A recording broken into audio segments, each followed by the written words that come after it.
Yep. Does anyone have any concerns regarding PulseChain? Like, do you think the SEC has a plausible argument to say this was done in a similar fashion to an ICO? We're going to press the court to say maybe the sacrifice in exchange for freedom of speech is too similar. What are your thoughts on that? My thoughts don't matter much, I guess, but and it is just my opinion. We all know what opinions are. So when I think about it, I go, well, they may want to come at this because it does sound like a weak kind of argument, like a shell game almost. Yeah, give us this for that, and you'll get this maybe, but it's really in the name of free speech. I think Richard is smarter than that. I'd like to think he is, and did his research and knows what he did with it, and somehow some way he's got that worked out. So that's to be seen, and that's basically my opinion. Is I think Richard knew what he was doing when he did it. I think he seeked out legal counsel, and maybe they had a strategy as to why they did it. Now, personally, like I said, I look at it myself and go, well, that's kind of like a straw house, right?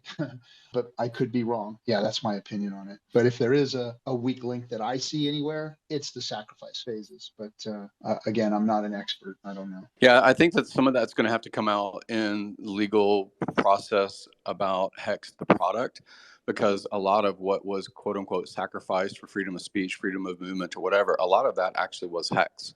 Like there were other cryptocurrencies that were represented the pool in general, and it's always been framed as, you know, you're supporting freedom of movement, freedom of speech, you know, donate to sins because you want to live, whatever it may have been. And people did act as they chose to. Some, you know, I actually don't like when I see on Twitter, you know, hey, you didn't know what a sacrifice meant, you know, and I've done it in the past as well, but I do it less often now. When it came to other products that, or projects or promises in the cryptocurrency space over the years that have had some kind of interaction with the SEC later, if the product actually had released or the project had released, such as EOS, then there's a fine to be paid and continue business as usual. If there was any other kind of Ethereum was considered a security for a while, and I don't think that they paid a fine because it had been decentralized later on after it actually got reviewed by the SEC. But it said it's no longer a security. So some of these things are a little bit, they vacillate a bit, you know, as far as what does the SEC call a cryptocurrency? Is it a currency? Is it an asset?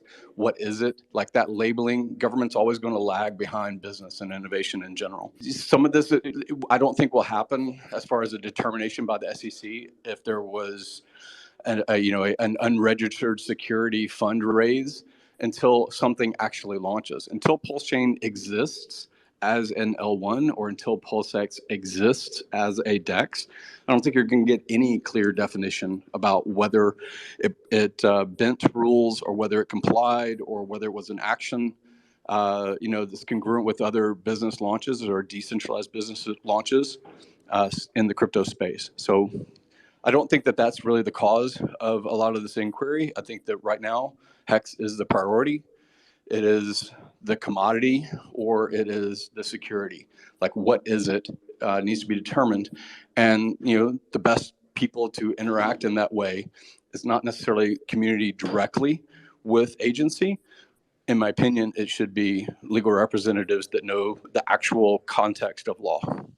Yeah, and I agree with you on that funding, Jim, right? Everything or anything that any one of us is going to say is, in a lot of ways, pure speculation. My pure speculation is the securities declarations, it's already gray territory. There are two different facets here. There is Hex, which, okay, if it's deemed a security, what? Are they going to stop the code on the blockchain? Okay, they're going to infiltrate the Ethereum Foundation and cause them to do some shady stuff on the chain? I mean, what happens if Hex is a security? Number one. Number two is PulseChain. The SEC claims that they want to protect investors. If the SEC wants to protect investors, it is in the SEC's best interest to allow PulseChain to launch. Because if they stifle and stop PulseChain from launching, they don't hurt Richard. They don't hurt the PulseChain team. They hurt everybody that has sacrificed for PulseChain. From the SEC's perspective, in my opinion, is in the investors, quote, sacrificers' best interest for PulseChain to come out.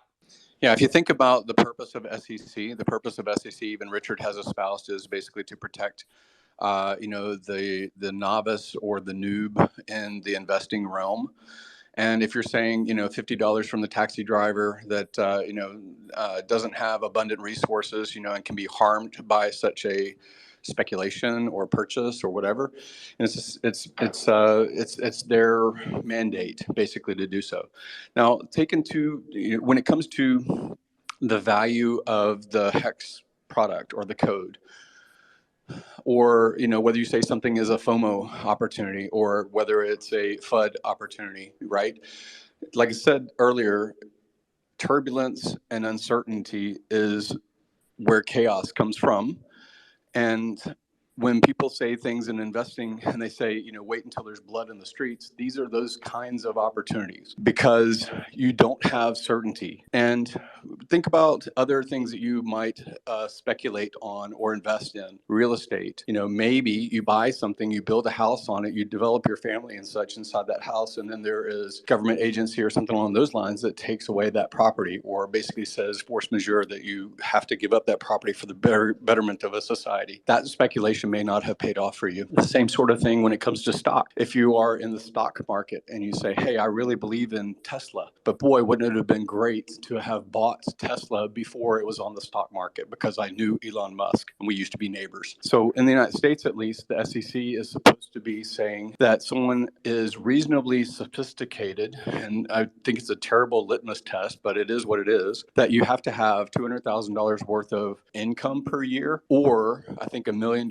worth of assets that are not your primary residence. If you have one of those two things, then you can get a letter from your lawyer or your CPA and call yourself an accredited investor. It's interesting because I was just in a tweet conversation with Mario Narfal, who's been hosting a lot of these Twitter spaces, and he was saying, hey man, we invest also as VCs and we have to go down with the market too.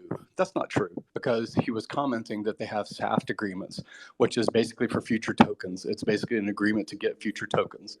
And those agreements are constructed in law, not in code, and they're not enforced by math. They're enforced by social capital that's lost if you sell earlier than your SAFT agreement.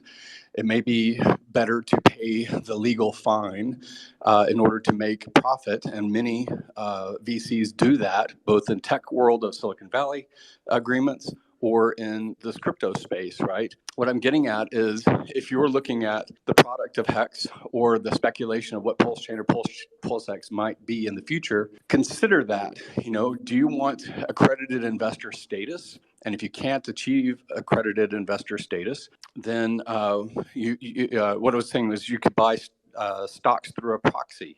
So you're not an accredited investor. You can't invest in Uber before it goes to the stock market. You have to have that status. After the fact, once it is IPO, once there is a ticker that's available on these legacy platforms, do people buy Tesla anyway? Yes. Do they buy it without an accredited status? Yes.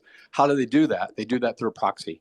What is the proxy? It may be your stockbroker. Well, there are other things that also through proxy can buy cryptocurrencies, one of which are these kinds of trusts. Whether you like the Grayscale Trust or not, whether you like the Hex Investment Trust or not, options for people that are not accredited status to participate in the volatility of a crypto asset. 95% of the population of the planet is not in America. Only 330 million of us, maybe 100 million as adults, that could potentially put financial energy into any speculation.